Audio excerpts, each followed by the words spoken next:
It's the Brad and John Show. It is June 17th. It's a Tuesday. So happy it's Tuesday, John. S-H-I, something like that. So happy it's Tuesday. I think that's what it is. I never learned that until you, Brad. I'm a negative impact on you. This is the B block, and what we do is I am trying to get into the same rarefied air that John is in when he does the A block, because not only does he have the 1,400 people that are the Ameren UE lobbyists that listen intently to his A block every morning, I have to get some better numbers for the B block. So we started something new. We started this last week. This is the 4th edition, and what do we call it? It's time for Brad's Top 3. It is. It's time for Brad's Top 3. Ladies, I like it so much. Again, say it one more time. It's time for Brad's Top 3. Oh, yeah, they do such a good job. Now, John, I have to say something here right now. Remember when I started this, I said it wouldn't necessarily always be super hard news kind of stuff. Sometimes it would be sort of soft news. Yeah, and we know, and that reason, as you don't have to explain, is because if you did 3 news stories every day, that would require a basic amount of effort and follow through.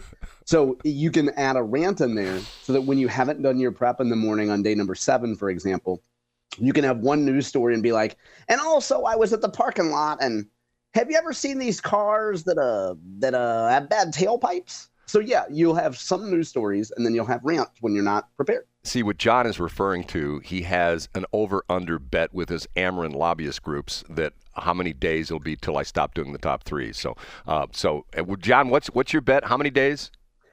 I think you'll go. I think you'll do 16 days. So, Brad, the last big website that you hyped at the beginning of 2024 was BradCam, that you used time on this show to promote. And you did that 8 days in a row. You were going to do that every day in 2024, and you lasted 8 days. So I think you'll do double that, and you'll do 16. Okay, I'll prove you wrong. It's time for... It's number 3. It is number 3. Now, this is not necessarily a rant, but I'm going to ask you a question, John, and I'm going to see if you know the answer to this, because when I saw this, I thought to myself, what the hell is that? Don't ask me why, but I'm looking at a house, like one of these listings of a very nice house, and one of the things in the narrative, it says, it has a wonderful keeping room. Have you ever heard this term before, John? Yeah, that's where it was invented by a guy named Sean Combs. You might know him as P. Diddy. And he would keep some of his freaks there for freak-offs. No, seriously. Have you ever heard of the term keeping room? No, I've never heard of that. Well, neither have I. And I thought to myself, what the hell is a keeping room? And I'm thinking to myself, am I like some Neanderthal, which is true, but to the point where why don't I know about this? So I looked it up. You ready for this? I'm ready. A keeping room is a cozy, informal living space typically located adjacent to or near the kitchen. It serves as a gathering spot for family and guests, offering a comfortable area for conversation and relaxation while meals are being prepared. Keeping rooms often feature comfortable seating, a fireplace sometimes, and a table, creating a warm and inviting atmosphere. And it talks about, here, get this, historical context. Keeping rooms have historical roots dating back to the 1600s and were traditionally used as private quarters for families. They were also common in colonial-style homes, often featuring a fireplace for warmth. Did you know that? No, I've never heard of a keeping room before. So this is one of the new things in house construction, and it's not like your typical little bungalow buster like you and I lived in up in North County. This is like a Chesterfield kind of place, or a Wildwood kind of place, or a Ladue kind of place. You now have a keeping room, and I'm thinking to myself, okay. I mean, but it's adjacent to the kitchen. Does that mean? And the running joke is, most people when they have a party, where does everybody end up at? Remember where everybody goes in? In the kitchen, because that's where you make your drinks and you stand around making fun of the neighbors and people you went to college with. Right. So I guess this is like an offshoot of the kitchen. Instead of like clogging up the kitchen where people are trying to prepare food, you go into the keeping room and you do the same thing. You make fun of your neighbors and stuff like that. Whatever you said, John. Right? Yeah, I think so. So it's kind of like a mini version of a dining room, but maybe that's where you put the hors d'oeuvres and the charcuterie board. I don't know. I've never heard of it before, so I just thought it was sort of interesting. Okay, see, I told you this is going to be informational sometimes. Okay, right now we're ready for... It's time for Brad's number 2. It is. Okay, statistic. It's time for Brad's number 2. She's got to say it twice because it's number 2. I heard this last night, and I thought to myself, can that be true? The number I heard was $31 million. Now, there's a governmental agency, I guess you could call it a governmental agency, that's paying people $31 million. And typically, they're paying people under the age of 20 $31 million. John, who do you think that is? It's funded by your and my taxpayer dollars in the state of Missouri. What agency is paying $31 million to predominantly men under the age of 20? The International Association of Little League Umpires. No.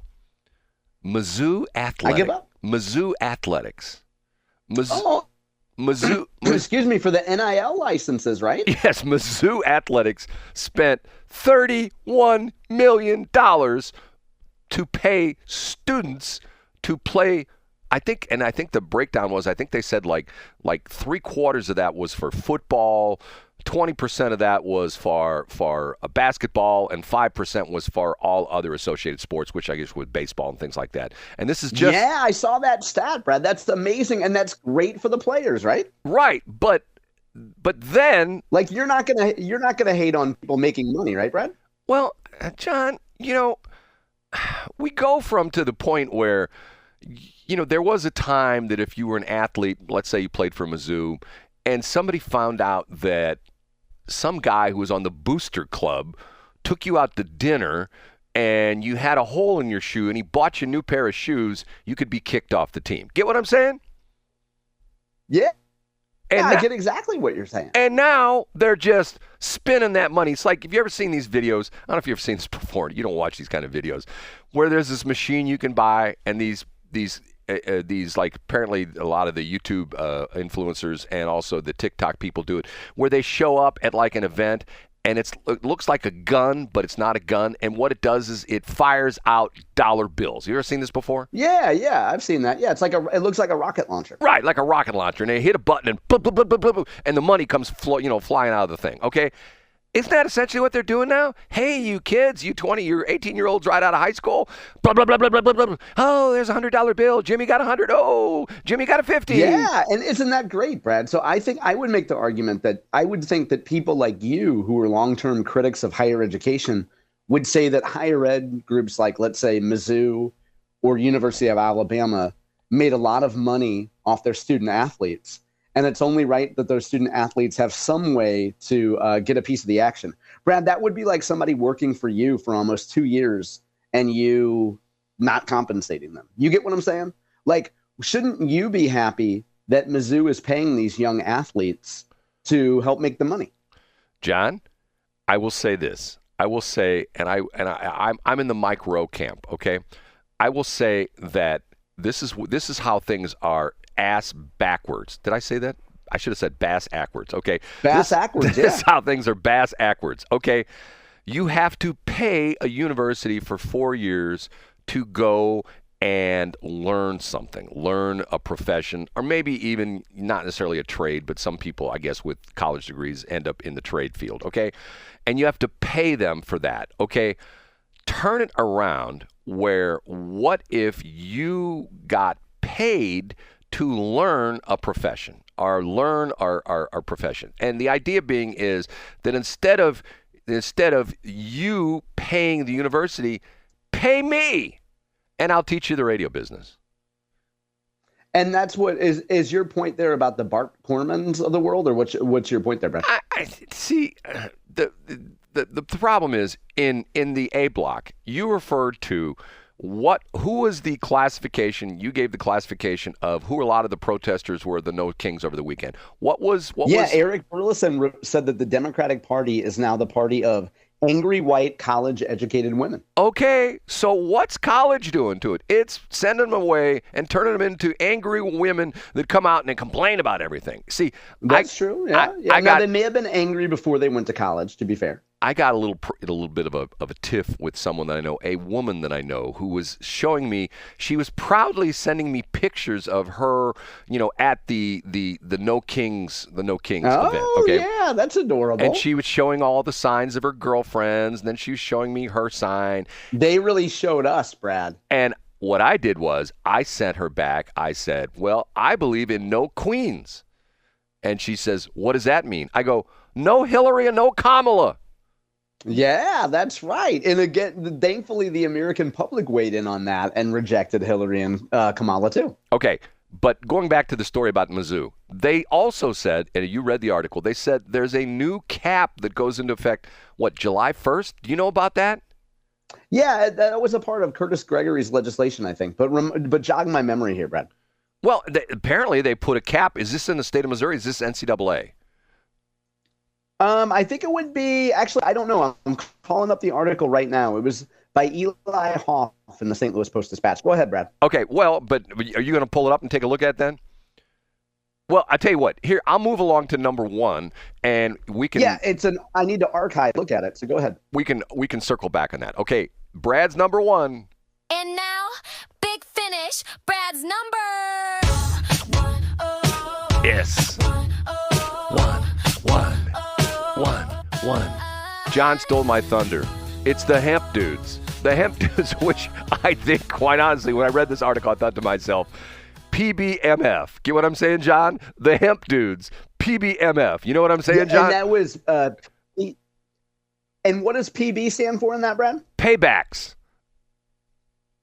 I guess. Payback is a MF. Yeah, go ahead. So tell us your opinion on this, Brad. Well, the hemp dudes are essentially saying, okay, you marijuana guys, you got like this sweet deal with the state of Missouri, and the Missouri's gotten a lot of sweet deals because they're getting this tax revenue as well. We're going to throw the thing wide open. And one of the things that you didn't necessarily talk about, and I'm not trying to criticize you because I thought you did a great job talking about this, but the one thing that came out to me was, part of their deal is, and if you know what we're talking about, the hemp guys are essentially saying, hey, we're going to do an initiative petition. If the marijuana people can do an IP, we're going to do one too. But what ours is going to do is it's going to blow up the marijuana thing, like you said in A Block. It's going to essentially make hemp and marijuana and all that stuff equal, and they can sell it at liquor stores and grocery stores and convenience stores, where there wouldn't be this thing, well, if you want to get high, you got to go to the so-and-so dispensary. You just go to the same place you buy your Jack Daniels,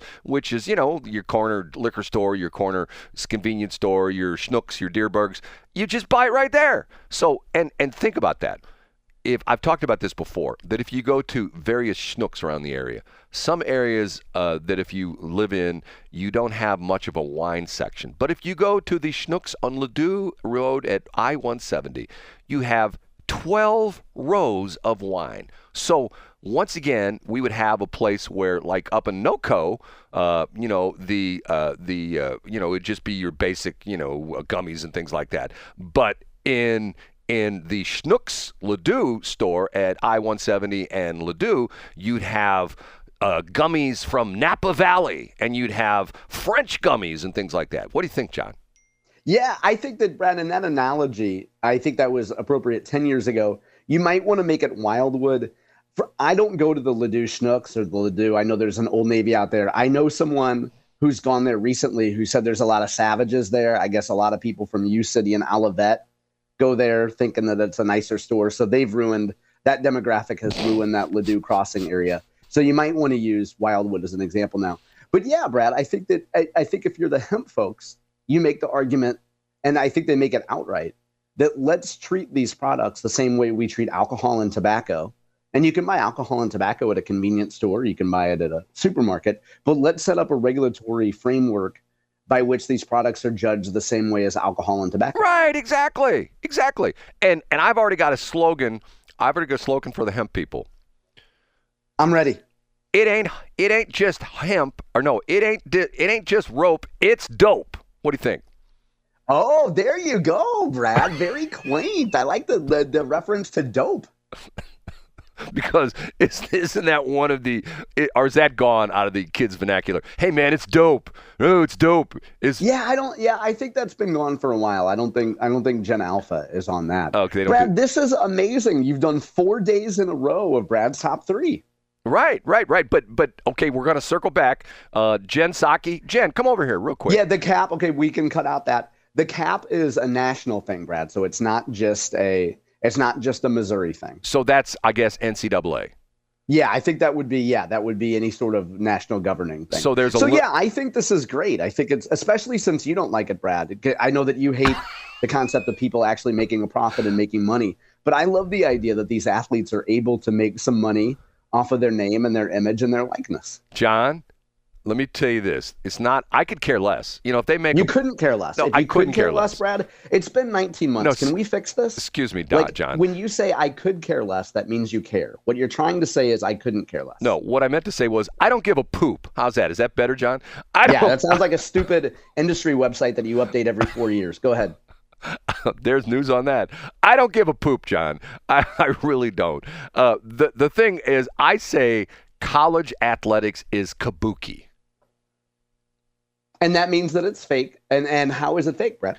Because of the fact they're not going there for an education, because of the fact that if you pay them, and let's say some of these guys, let's be honest. Some of these guys. Let me interrupt, Brad. They were already getting paid. So 20 years ago, if you went to the University of Alabama to play football, you got a full ride scholarship, you got a meal stipend, you got a masseuse, and you got all kinds of free study help. You were already getting paid to play football at the University of Alabama. Right. Today, it's just more transparent and you can make more cash on the upside.